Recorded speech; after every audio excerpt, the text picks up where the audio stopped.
Hello ladies and gentlemen, Willie here. At the end of my Was It Any Good Though series, I came to a conclusion that I suspected would be the case, but wouldn't have truly known until I'd looked at each class in the level of detail that I did. And that is that every class can be considered good, and while some are more favoured, there is really no class that is just straight up bad or useless. Each class has their own unique identity and iconic spells. Not everyone needs to have a CC, not everyone needs to have an interrupt or even a DPS cooldown, and while some classes can do things others cannot, it's often also the case vice versa. So in this new series, I want to look at the ways you can make the most out of your chosen class and find out how to play to your class's strengths. The points I'll be looking at will differ from class to class in relation to their strengths, as they aren't all shared across the board. Today I'll be looking at the warrior and will cover these points. Why warriors excel in groups, the importance of teaming up, PvE DPS, PvE tanking, group PvP, and then some macros and add-ons. Mainly damage dealing classes left. Today we have one that can do that as well as tank, the warrior, an absolute pillar of strength, leaders on the battlefield and on the front lines in raids. Beating enemies through brute force and sheer power, the warrior is one of the most iconic classes in Classic, and for good reason. Let's take a look at what makes them so powerful. If you've noticed one thing about the topics we're covering for the warrior, they all relate to group activities. Warriors really shine with the correct support. By themselves, the defensive options are limited in solo PvE and tied to long cooldowns. They're easily kited in PvP, and they have no real healing or self-sustain, so they do need to be propped up by other classes. Sure, there are ways to mitigate weaknesses like hamstring kiting or jousting whilst leveling, buying yourself a new fancy rare weapon every 10 levels or so to boost up your damage, staying stocked up on health potions and bandages too when by yourself, but we want to know what makes them strong, not necessarily how to avoid their weaknesses. Simply put, in groups, warriors are unleashed. Rage as a mechanic means they can keep going and going and going up to a point where their healer's mana bar is gone. There are no limitations that you have on caster DPS with that pesky blue mana bar. Rage also scales very well as the game progresses throughout the content due to critical strike chance improving over time. Combined with a hit cap, you're generating a huge amount of rage, which translates to a huge amount of damage. There's no real cap on how fast you can go.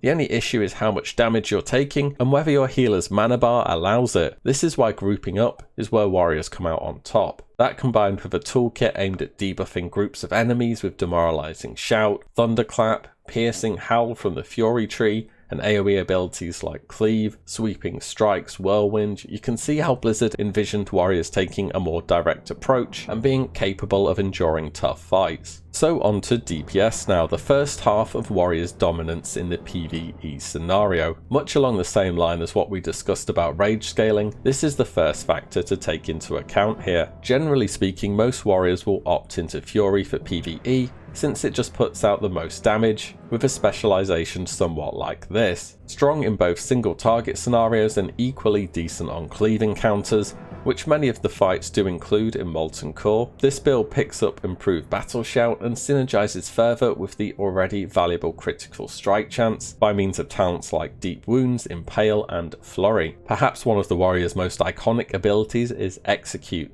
The big spender once the target drops below 20% health, boosting the warriors up on the charts even more for the final phases of a fight, and sealing the deal in PvP encounters. This build also gets improved Execute, making it that little bit more spammable. Finally, warriors are one of the few classes that actually have DPS cooldowns to use. The two big cooldowns are Recklessness, which is baseline, causing nearly all attacks to crit, but taking extra damage, as well as Death Wish, making you do 20% more damage but lowering your resistances a bit. Death Wish should be up for most fights. Recklessness will get less use due to its massive cooldown.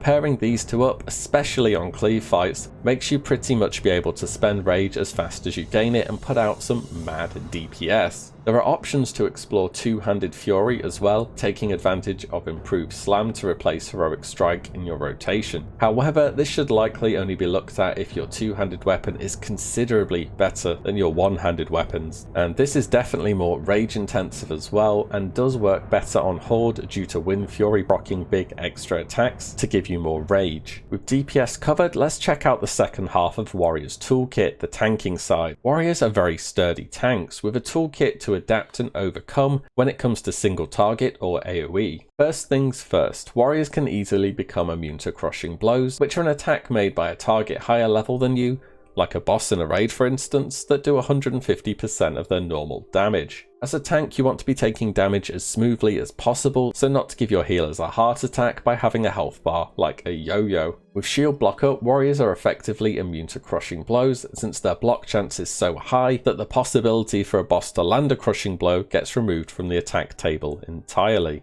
A more defensive tank setup would look like this, getting tactical mastery as well as the survivability increasing talents in the protection tree like anticipation, toughness and defiance. This one would be better when starting off as a tank since you need that extra boost in survivability then. However, once you have more gear ready to go, many people opt for a Fury tank hybrid specialization which is aimed at maximizing damage and threat, whilst keeping certain key talents in the protection tree available, which allows them to dip back into defensive stance if things start going south, which they easily can do if you're bashing away trying to do DPS and tanking at the same time. The one big shame about this specialization is that it doesn't have tactical mastery, which I personally would never want to play without, since stance swapping will be a hard reset on rage each time. It really limits your gameplay options by an enormous degree. Tank warriors also have very strong cooldowns, just as their DPS counterparts do. Shield wall is a baseline 75% less damage for 10 seconds,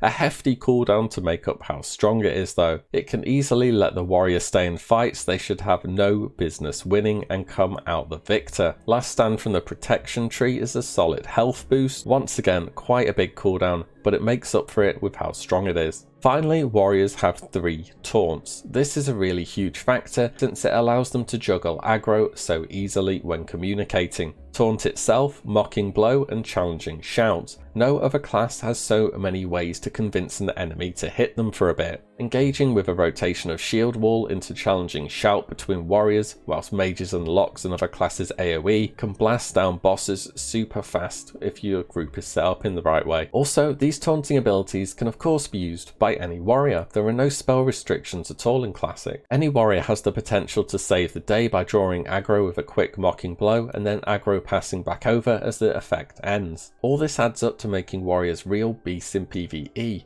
Given any role your class has ways to excel, there are many good reasons they're one of the top dogs in this category. How about we talk about PvP now? It's a pretty hot topic at the moment with Phase 2 recently dropping. Warriors are very good in certain PvP scenarios. You may have taken part in Terran Mill vs Southshore so far, but I'd personally give it a miss as a warrior. Going into a death ball of mages will be a death sentence for a class with no ranged capability. Also, warriors aren't great in duels. In fact, they may just be the worst dueling class in the game. With next to no self heals, if you're winning duels, it'll often be down to engineering or consumables rather than what your class can do itself, unless you just stack up a bunch of crits in a row. Warriors still hit really hard, of course. In PvP, warriors are best suited to small to medium skirmishes where they aren't at risk of getting bursted down in a few seconds and can be kept moving forwards by healers and support classes backing them up. PvP wise, there's quite a strict specialization that is nice to run, which is arms. This build allows you to pick up improved overpower, a weapon specialization talent, improved hamstring,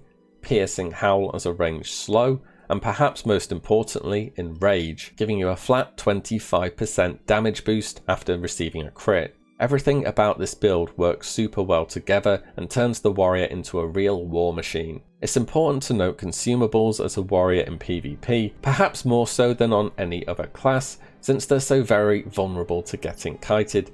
Even with a healer or support, many effects can't be dispelled and will leave you slowly slogging forwards as people shoot away at you. Reaction potions will solve this issue very nicely. giving a full 30 seconds of immunity to stuns and movement impairing effects. It is a magic effect itself though, so it's weak to dispels. Grenades from engineers can land a nice stun, allowing you to close gaps. Goblin rocket helm or horned Viking helmet, which is horde only by the way, can be good too, acting as another charge whilst in combat from 30 yards away. As a warrior, you probably won't even have a damage over time effect rolling on the target as well, unless you've hit them with deep wounds, so this makes it a super nice gap closer. I would strongly recommend getting these. Not only are they great for PvP, they're also well statted, both of them giving a nice amount of stamina. The last two items I want to mention are the invisibility potions and gnomish cloaking device. Both of these allow easy fight resets into an escape or a free charge. Macros. One of the most important things you want to have bound is the option to change weapons. More than any other class, you'll have times where your sword and board is needed. Fortunately, there's a one button macro to scroll between your one hand and offhand and your two hand. As a general tip, try and match up the abilities that perform a similar role onto similar keys across stances. So for instance, you may have overpower on 3 for battle stance, and then you can put revenge on 3 for defensive stance. You can also macro pretty heavily around having each ability tied to a stance change, so you can just mash that one key. I've never personally played warrior like this. I believe this one may be down to how you like to play the class. I've never had any issues binding based off the toolbar changing on stances, but if you did want a further look, here are some guidelines to follow. So this is an example for Retaliation, and the first part showing stance 2 or 3 checks whether you're not in battle stance essentially, and if you aren't, it puts you into it and then casts Retaliation. And for macros, battle stance is 1, defensive 2 and berserker 3, or you could just use the full stance names as well, that works just fine. Add-ons now, guess which one I'm gonna say? Yep, Swing Timer, vital as ever on a melee class. Changing weapon will reset your timer, and you will change weapons fairly frequently to meet different situations. Install it, use it, it's a great tool to have. You're likely going to have more than one gear set, or at least be swapping trinkets out quite often between DPS, tanking and PvP.